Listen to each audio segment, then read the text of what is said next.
ये जो भीड़ वडोदरा महानगर पालिका की बड़ी कचहरी पर इकट्ठा हुई है वो वाघोडिया रोड पर मौजूद श्री नारायण विद्यालय के ट्रस्टी, शिक्षक और अभिभावक है। दरअसल श्री नारायण विद्यालय के स्लैब का एक हिस्सा कुछ वक्त पहले धराशायी हो गया था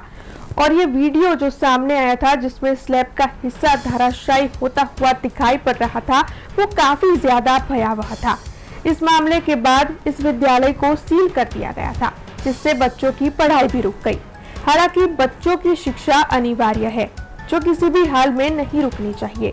लेकिन इस हादसे के होने के बाद इमारत की स्ट्रक्चरल स्टेबिलिटी रिपोर्ट की मांग की गई थी और यही नहीं, वडोदरा की सभी स्कूलों के लिए स्टेबिलिटी रिपोर्ट की मांग साझा की गई थी। वैसे इस पूरी घटना के बाद विद्यालय को तो सील कर दिया गया था, लेकिन बच्चों की शिक्षा पर इसका बुरा असर पड़ रहा था, जिसके मामले के मद्देनजर ट्रस्टी और शिक्षकों की ओर से स्कूल से फर्नीचर निकलवा देने की मांग साझा की गई। तब आज अभिभावक भी ट्रस्टी और शिक्षकों को साथ लिए वडोदरा महानगर पालिका की बड़ी कचहरी पर पहुंचे और वहां पर म्युनिसिपल कमिश्नर दिलीप राणा से पेशकश करते हुए इन सभी की ओर से स्कूल से फर्नीचर यानी कि बेंचेस निकलवाने की मांग साझा की गई, जिससे कि वो बच्चों को किसी और इमारत में पढ़ा सके, बच्चों के साथ कोई हादसा भी ना हो और बच्चों की शिक्षा भी जारी रहे। तब इस मामले के मद्देनजर अभिभावकों, शिक्षकों और ट्रस्टी की पेशकश देखते हुए म्युनिसिपल कमिश्नर दिलीप राणा की प्रतिक्रिया भी सामने आई है। इस मामले पर उनका यह कहना है कि जब तक इमारत पूरी तरीके से सुरक्षित नहीं होगी, इमारत सील ही रहेगी, लेकिन हाँ, फर्नीचर निकलवाने की इजाजत उनकी ओर से जरूर दी जा सकती है। बच्चों की शिक्षा के साथ खिलवाड़ नहीं किया जाएगा, लेकिन उसके साथ साथ बच्चों की जान भी जोखिम में नहीं डाली जाएगी। वालीओ साथे मारो शिक्षक स्टाफ અને ટ્રસ્ટી કે ભાઈ એમને જે સીલ કરેલો છે ત્યાંથી બેન્ચીસો અમને મળે અને બહુ વહેલી તકે મંગળવાર સુધીમાં અમે તો એવી રજૂઆત કરી છે કે મંગળવાર સુધી જે અમારા 1 થી 5 ધોરણના બાળકો છે તે લોકોનું શિક્ષણ કાર્ય વહેલામાં વહેલું શરૂ થાય એવી અમે શિક્ષક, વાલીઓ અને ટ્રસ્ટીઓએ રજૂઆત કરી। વાલીઓ છે, અમારો શિક્ષક સ્ટાફ છે આખો, પ્લસ અમારા ટ્રસ્ટી છે અને વાલીઓ ટ્રસ્ટીઓને અમને સાથે લઈને આવ્યા છે પણ એ અમને ખબર ના હોય ને।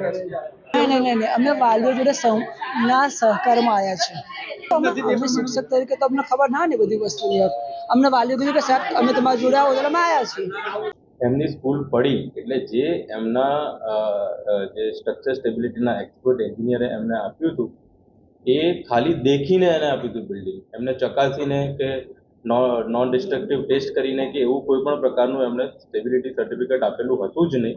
અને એના કારણે થઈને અમે સીલ કરી છે અને એના કારણે થઈને એ જે સ્ટ્રક્ચર સ્ટેબિલિટી આપનાર જે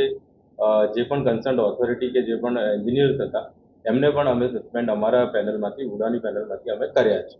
એટલે પ્રોપર સ્ટેબિલિટી સર્ટિફિકેટ જોઈએ અને નોટ ઓનલી ધીસ સ્કૂલ પણ વડોદરાની તમામ સ્કૂલને અમે ઓલરેડી 2 થી 3 વાર નોટિસ આપી છે, એમને અહીંયા સાંભળવાની તક આપી છે। કુદરતી ન્યાયના સિદ્ધાંત મુજબ એમને અમે બધી જ સગવડ આપી છે, એમને અવારનવાર સાંભળ્યા છે। એટલે એમને પણ હું આ માધ્યમથી કહું કે જેમણે નથી કરી સ્ટેબિલિટી અને જેમણે નથી રજૂ કર્યા તો એની પર પણ ટૂંક સમયમાં પગલાં ભરવામાં આવશે અને અઠવાડિયા 10 દિવસમાં જ અમે એમાં પગલાં ભરશું। હું એ જ કહું છું, હું એ જ કહેવા માંગુ છું કે એમના એક ટ્રસ્ટી એવી કીધી છે કે ભાઈ અમારી શાળા પ્રોપર સ્ટ્રક્ચર સ્ટેબિલિટી વાળી નથી, જો નથી તો એ લોકો કેમ ચલાવતા હતા